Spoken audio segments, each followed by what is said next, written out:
Hand outline start कहाँ से करते हैं? मैं तो ज़्यादातर फ्री हैंड आउटलाइन आइज़ से स्टार्ट करता हूँ। तो जब मैं आइज़ से स्टार्ट करता हूँ तो मुझे पता कैसे चलता है कि ये पूरा फेस इस पूरे पेज में आ जाएगा। तो उसके लिए एक ट्रिक है जो मैं आपको आगे वीडियो में बताऊँगा। आइज़ बनाने के लिए सबसे पहले आपको पेपर पे एक हॉरिजॉन्टल लाइन ड्रॉ करनी होगी।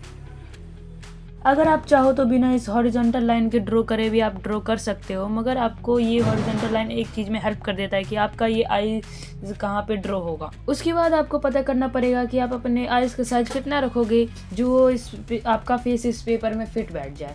तो उसके लिए एक ट्रिक है, अगर आपने अपने एक आइज़ का साइज इतना रखा है तो उतना ही डिफरेंस आपके दोनों आइज़ के बीच में भी होगा। तो अब यहाँ से आपने इतना बड़ा, यहाँ से यहाँ तक आपने अपना आइज़ ड्रॉ करा, तो इसका मतलब ये हुआ कि अब ये जो थोड़ा सा एरिया बच रहा है अब वो यहाँ तक कम से कम आएगा। तो इसके बाद ये आपका हेयर का एरिया यहाँ तक आएगा। तो इससे आपको पता चल जाएगा कि आपका फेस कहाँ तक ड्रॉ होगा।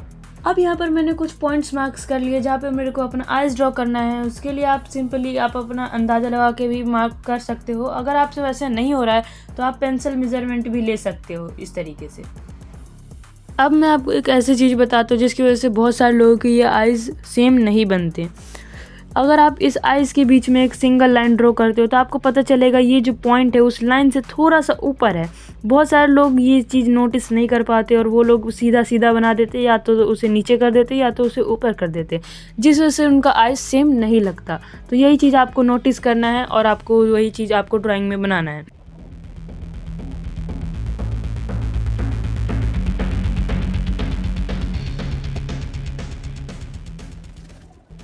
अब उसी सेम तरीके को यूज़ करके आपको ये वाला आइज़ भी ड्रॉ कर लेना है।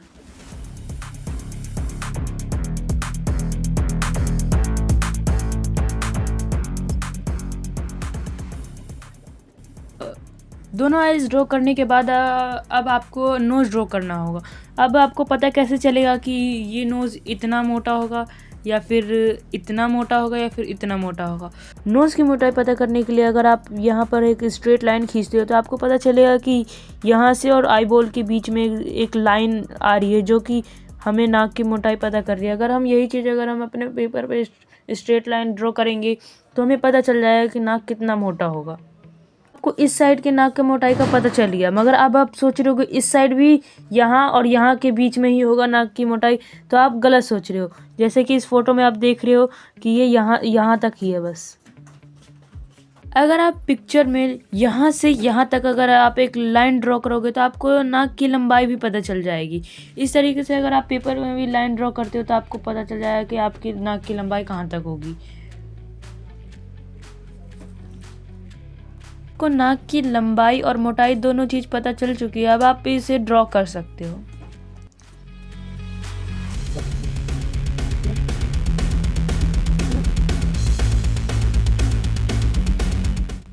अब मैंने यहाँ पे जो लाइंस ड्रॉ करा है वो आपको अपने पेपर पे ड्रॉ नहीं करना है।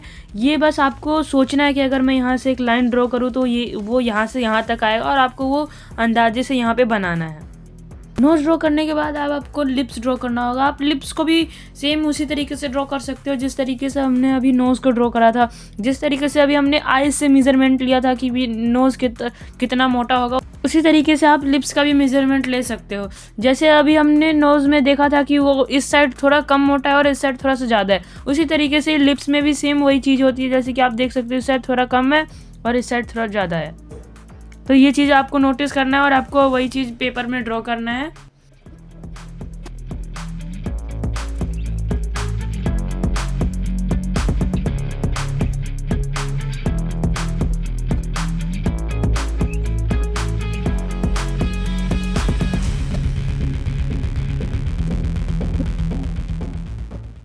सब कुछ ड्रॉ हो जाने के बाद अब आपको हेड ड्रॉ करना पड़ेगा।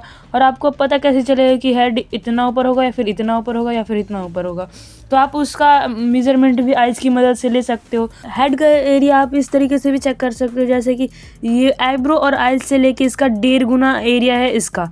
तो आप इस तरीके से आप चेक कर सकते हो और वहाँ पे मार्क कर सकते हो कि मेरे को यहाँ तक हेड का एरिया बनाना है। उसके बाद आप वहाँ पे ड्रॉ कर सकते हो।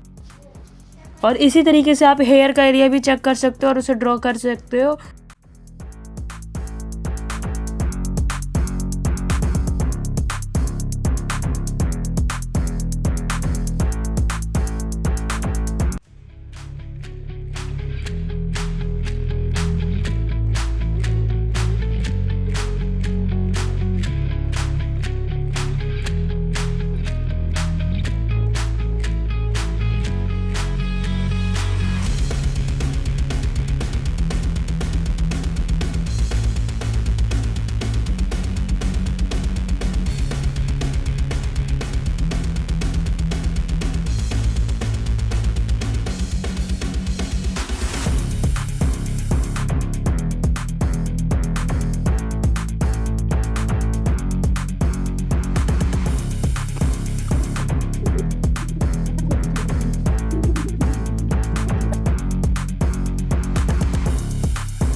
अब हमारा आउटलाइन कंप्लीट हो चुका है। अगर आपको ये वीडियो थोड़ा सा भी अच्छा लगे तो इस वीडियो को लाइक और सब्सक्राइब जरूर कर लेना।